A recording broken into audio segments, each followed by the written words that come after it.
வணக்கம் நண்பர்களே. இன்றைய பதிவில் நம்ம பார்க்கக்கூடியது பார்த்தீங்கன்னு சொன்னோம்னாங்க, கீழ் நோக்கு நாள், மேல் நோக்கு நாள், சமநோக்கு நாள் அப்படின்னு சொன்னா என்ன அப்படிங்கிறது விளக்கத்தை இதுல பார்க்கலாம். நம்ம இப்ப அந்த 27 நட்சத்திரங்களை பார்க்கும் போதுங்க, அதுல பார்த்தீங்கன்னு சொன்னோம்னா மேல் நோக்கு நாள் நட்சத்திரம்னு சொல்லியிருப்பேன், கீழ் நோக்கு நாள் நட்சத்திரம்னு சொல்லியிருப்பேன், சமநோக்கு நாள் நட்சத்திரம்னு சொல்லியிருப்பேன்.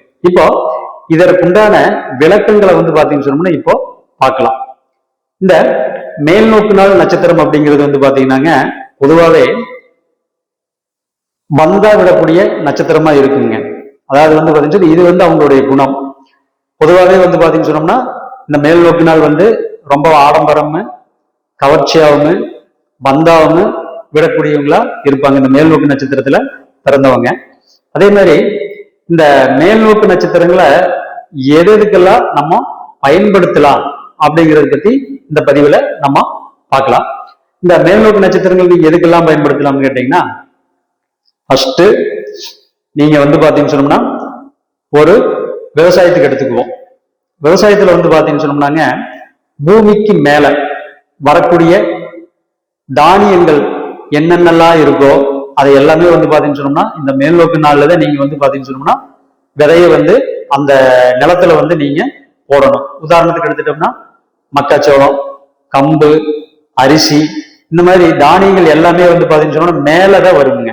அப்போ இந்த மாதிரி மேலே வரக்கூடிய தானியங்கள் எல்லாத்தையுமே பாத்தீங்கன்னு சொன்னோம்னா நீங்க மேல் நோக்கு நாள்ல நிலத்துல பாத்தீங்கன்னு சொன்னோம்னா பயிர் செய்யணும். அடுத்தது இந்த மேல் நோக்கு நாள் எப்படி யூஸ் பண்ணலாம்னு கேட்டீங்கன்னா, இந்த ஃபர்ஸ்ட் நீங்க வீடு கட்டுறீங்க இல்லையா, இந்த வீடு கட்டும்போது பேஸ்மெண்ட் எல்லாம் தோண்டிடுவீங்க. பேஸ்மெண்ட் எல்லாம் தோண்டிட்டு மேல பாத்தீங்கன்னு சொன்னா பில்லர் போட்டு எழுப்புவீங்க. பேஸ்மெண்ட் இருந்து பில்லர் போட்டு எழுப்புறதுக்கு பாத்தீங்கன்னு சொன்னா மேல நீங்க கொண்டு வரும்போது இந்த மேல் நோக்கு நாள்ல நீங்க ஸ்டார்ட் பண்ணணும். அப்ப பாத்தீங்கன்னு சொன்னா மேல் நோக்கு நாள்ல ஸ்டார்ட் பண்ணும்போது அந்த பில்டிங்ல எந்த விதமான தடங்களும் இல்லாம நீங்க அதைய பண்ணிக்கலாம். அப்ப இது மேலே வரக்கூடியத தானியங்களுக்கு இந்த மேல் நோக்கு நாள்ல விவசாயம் பண்ணிக்கங்க. அதே மாதிரி பாத்தீங்கன்னு சொன்னா பில்டிங்ல மேலே கட்டடத்தை எழுப்பும் போது இந்த மேல் நோக்கு நாள் நீங்க யூஸ் பண்ணிக்கலாம். அடுத்தது கீழ் நோக்கு நாள். இந்த கீழ் நோக்கு நாள் அப்படிங்கிறது என்னன்னு கேட்டீங்கன்னாங்க, பொதுவாக இவங்க எதையுமே பாத்தீங்கன்னா ரகசியமா செய்யக்கூடியவங்களா இருப்பாங்க. யதார்த்தமா பேச மாட்டாங்க. ரொம்ப மனசுக்கு ஒண்ணு வச்சுட்டு வெளியில ஒண்ணுதான் பேசுவாங்க. இவங்களை நீங்க புரிஞ்சிக்கவே முடியாதுங்க. இவங்களுடைய குணத்தை நீங்க ஜட்ஜ் பண்ணவே முடியாது. என்ன காரணம்னு கேட்டீங்கன்னாங்க, கீழ் நோக்கு நாள்னு சொன்னா கீழ் நோக்கு நாள் அப்படின்னு சொல்லிச்சுனால பூமிக்கு கீழேன்னு அர்த்தங்க. அப்ப இயற்கையாவே உங்களுக்கு ரகசியம் அதிகமா வச்சிருப்பாங்க. எந்த விஷயத்தையும் வெளிப்படையா யாருக்கிட்டுமே சொல்ல மாட்டாங்க. சரி, இந்த கீழ் நோக்கு நாள எதுக்கெல்லாம் நம்ம யூஸ் பண்ணலாம் அப்படிங்கிறத பத்தி இப்ப பார்க்க போறோம். விவசாயம் எடுத்துட்டோம்னு சொன்னோம்னாங்க, கீழே வரக்கூடிய அத்தனை வகையான பயிர் வகைகளையும் இந்த கீழ் நோக்கு நாள்ல நீங்க பாத்தீங்கன்னு சொன்னா பயிர் செய்யலாம். உதாரணத்துக்கு கடலைக்காய், கிழங்கு வகைகள், இது எல்லாமே பாத்தீங்கன்னு சொன்னோம்னா மண்ணுக்குள்ள விளையக்கூடிய பயிர்கள்.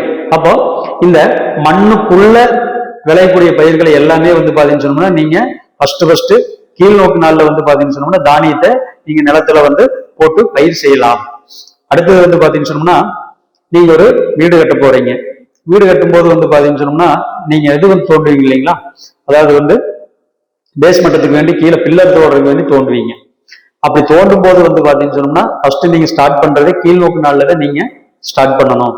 இந்த கீழ் நோக்கு நாள்ல ஸ்டார்ட் பண்ணிட்டீங்கன்னு சொல்லிச்சுன்னா உங்களுக்கு ஈஸியா பாத்தீங்கன்னு சொன்னா அந்த வேலைகள் முடியும். இப்போ தண்ணி தொட்டி தோன்றீங்க. தண்ணி தொட்டி தோண்டும் போது பாத்தீங்கன்னு சொன்னா அதை கீழ் நோக்கு நாள எடுத்துக்கங்க. அதே மாதிரி பாத்தீங்கன்னு சொன்னா பேஸ்மெண்ட்டும் போடுறதுக்கு கீழே பாத்தீங்கன்னு சொன்னா ஜேசிபி வச்சு தோன்றீங்க. அதுக்கும் பாத்தீங்கன்னு சொன்னா கீழ் நோக்கு நாள்ல ஆரம்பிச்சுக்குங்க.